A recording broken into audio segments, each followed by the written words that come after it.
waxbarashadu waa xuquuq aasaasi ah iyo sidoo kale mid ka mid ah qodobada ugu muhiimsan ee bulshooyinka iyo wadamada ku horumareen. xog ururintii sahanka miisaaniyadda qoyska iyo dhanka waxbarashada ayay samaysay hay'adda istaatistikada qaranka markii ugu horeysay tan iyo 1985. waxaan ku eegi doonnaa warbixinteennan dhanka waxbarashada. xog ururinta ayaa sheegaysa in guud ahaan 53% bulshadu yihiin kuwa wax akhrin kara waxna qori kara.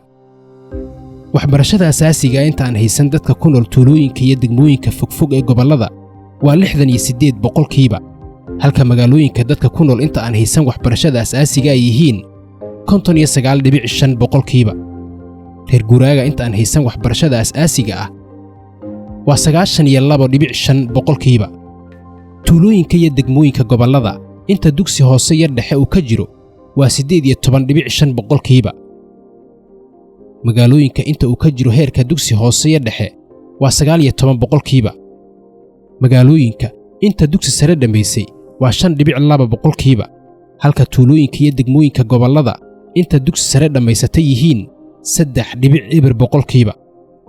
wiilasha inta aan haysan waxbarashada asaasiga ah waa 60%. gabdhaha inta aan haysan waxbarashada asaasiga ahna waa 69.9%.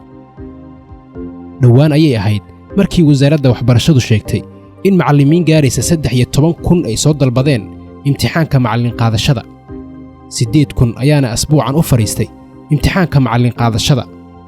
waxaan rajaynaynaa in macallimiintaas ay daboolaan baahida waxbarasho ee ka jirta dalka oo dhan.